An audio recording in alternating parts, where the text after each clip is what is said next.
کو بتائیں پاکستانی شہری سے شادی کرنے والی بھارتی شہری ڈاکٹر عظما کا کہنا ہے کہ گن پوائنٹ پر نکاح نامے پر دستخط کرائے گئے تشدد کا نشانہ بنایا گیا۔ بھارتی ہائی کمیشن میں اپنی مرضی سے رکی تھی، کسی نے بھارتی ہائی کمیشن میں روکنے کے لیے زبردستی نہیں کی۔ جب تک تحفظ نہیں ملتا تب تک بھارتی ہائی کمیشن میں ہی رہوں گی۔ آپ کو خبر دیں پاکستانی شہری سے شادی کرنے والی بھارتی شہری ڈاکٹر عظما کا کہنا ہے کہ گن پوائنٹ پر نکاح نامے پر دستخط کروائے گئے۔ لے جا رہا ہے، اس نے گن پوائنٹ پر مجھ سے نکاح نامے پہ سائن کروایا ہے۔ وہاں پر جانے کے بعد اپنے گھر پہ جانے کے بعد بہت زیادہ مینٹلی، فزیکلی اینڈ سیکشولی بہت زیادہ ٹارچر کیا ہے۔ گن پوائنٹ پر نکاح کرایا، بہت مشکل سے اس کو لالچ دے کر میں یہاں ہائی کمیشن تک پہنچی ہوں کہ مجھے سیو کیا جائے، اور ہائی کمیشن میں اپنی مرضی سے رکی ہوں، کوئی فورس نہیں ہے مجھ پر، جیسے کہ انہوں نے فورس کیا ہو مجھے کہ آپ یہاں پر رکو، اپنی مرضی سے۔ اور ہائی کمیشن میں جب تک رہوں گی جب تک دلی میں سیفٹی نہ پہنچ جاؤں۔ ہائی کمیشن سے میں باہر نہیں نکلوں۔ لے جا رہا ہے، اس نے گن پوائنٹ پر مجھ سے نکاح نامے پہ سائن کروایا ہے۔ وہاں پر جانے کے بعد اپنے گھر پہ جانے کے بعد بہت زیادہ مینٹلی، فزیکلی اینڈ سیکشولی بہت زیادہ ٹارچر کیا ہے۔ گن پوائنٹ پر نکاح کرایا، بہت مشکل سے اس کو لالچ دے کر میں یہاں ہائی کمیشن تک پہنچی ہوں کہ مجھے سیو کیا جائے، اور ہائی کمیشن میں اپنی مرضی سے رکی ہوں، کوئی فورس نہیں ہے مجھ پر، جیسے کہ انہوں نے فورس کیا ہو مجھے کہ آپ یہاں پر رکو، اپنی مرضی سے۔ اور ہائی کمیشن میں جب تک رہوں گی جب تک دلی میں سیفٹی نہ پہنچ جاؤں۔ ہائی کمیشن سے میں باہر نہیں نکلوں۔ لے جا رہا ہے، اس نے گن پوائنٹ پر مجھ سے نکاح نامے پہ سائن کروایا ہے۔ وہاں پر جانے کے بعد اپنے گھر پہ جانے کے بعد بہت زیادہ مینٹلی، فزیکلی اینڈ سیکشولی بہت زیادہ ٹارچر کیا ہے۔ گن پوائنٹ پر نکاح کرایا، بہت مشکل سے اس کو لالچ دے کر میں یہاں ہائی کمیشن تک پہنچی ہوں کہ مجھے سیو کیا جائے، اور ہائی کمیشن میں اپنی مرضی سے رکی ہوں، کوئی فورس نہیں ہے مجھ پر، جیسے کہ انہوں نے فورس کیا ہو مجھے کہ آپ یہاں پر رکو، اپنی مرضی سے۔ اور ہائی کمیشن میں جب تک۔ اور اسی سے متعلق صغیر چودھری ہمارے ساتھ ٹیلی فون لائن پر ہے۔ صغیر بتائے گا کیا معاملہ ہے، کیا کہنا ہے شہری کا؟ جی، یہ بھارتی خاتون شہری ڈاکٹر عظما کی جانب سے جو ہے وہ عدالت میں اپنا بیان ریکارڈ کروا دیا گیا ہے۔ جوڈیشل میجسٹریٹ حیدر علی شاہ کی عدالت میں تقریباً آدھا گھنٹے تک جو ہے وہ بیان قلم بند کیا جاتا رہا، اور اس دوران جو ہے وہ بھارتی ہائی کمیشن کے جو لوگ تھے، عملے کے ارکان تھے، وہ یہاں پر موجود رہے اور انہیں گاڑی میں اپنی گاڑیوں میں لے کر وہ آئے تھے۔ عظما جو ہے اس نے صاف طور پر جو ہے وہ کہا ہے کہ وہ یہاں نہیں رہنا چاہتی، اپنے گھر کے ساتھ اس کے ساتھ زیادتی ہوئی ہے۔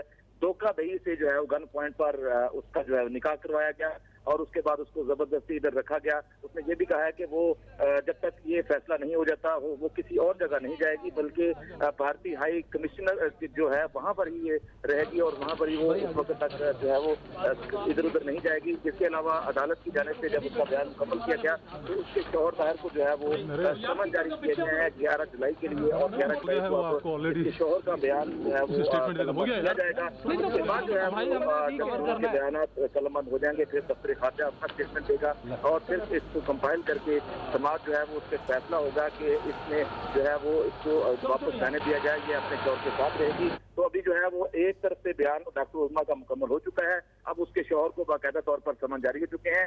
11 جولائی کو دوبارہ اس کیس کی عدالت میں سماعت ہوگی۔ 11 جولائی کو دوبارہ سماعت ہوگی۔ بہت شکریہ صغیر چودھری۔ بھارتی ہائی کمیشن میں اپنی مرضی سے رکی ہوں، ڈاکٹر عظما کا یہ کہنا ہے۔ آپ کے بتائیں پاکستانی شہری سے شادی کرنے والی بھارتی شہری ڈاکٹر عظما کا کہنا ہے کہ گن پوائنٹ پر نکاح نامے پر دستخط کرائے گئے تشدد کا نشانہ بنایا گیا۔ بھارتی ہائی کمیشن میں اپنی مرضی سے رکی تھی، کسی نے بھارتی ہائی کمیشن میں روکنے کے لیے زبردستی نہیں کی۔ جب تک تحفظ نہیں ملتا تب تک بھارتی ہائی کمیشن میں ہی رہوں گی۔ آپ کو بتائیں اہم خبر، اہم پیشرفت، پاکستانی شہری سے شادی کرنے والی بھارتی شہری ڈاکٹر عظما کا یہ کہنا ہے کہ گن پوائنٹ پر نکاح نامے پر دستخط کرائے گئے ہیں، تشدد کا نشانہ بھی بنایا گیا ہے۔ بھارتی ہائی کمیشن میں اپنی مرضی سے رکی، کسی نے بھارتی ہائی کمیشن میں رکنے کے لیے زبردستی نہیں کی۔ یہ بھی کہنا تھا کہ جب تک تحفظ نہیں ملتا تب تک بھارتی ہائی کمیشن میں ہی رہوں گی۔ یہ کہنا تھا بھارتی شہری ڈاکٹر عظما کا۔ بیان دیتے ہوئے پاکستانی شہری سے شادی کرنے والی بھارتی شہری ڈاکٹر عظما کا یہ کہنا ہے کہ گن پوائنٹ پر نکاح نامے پر دستخط کرائے گئے، تشدد کا نشانہ بنایا گیا۔ بھارتی ہائی کمیشن میں اپنی مرضی سے رکی، کسی نے بھارتی ہائی کمیشن میں روکنے کے لیے زبردستی نہیں کی۔ صغیر چودھری ایک دفعہ پھر ہمارے ساتھ ہیں۔ صغیر چودھری بتائے گا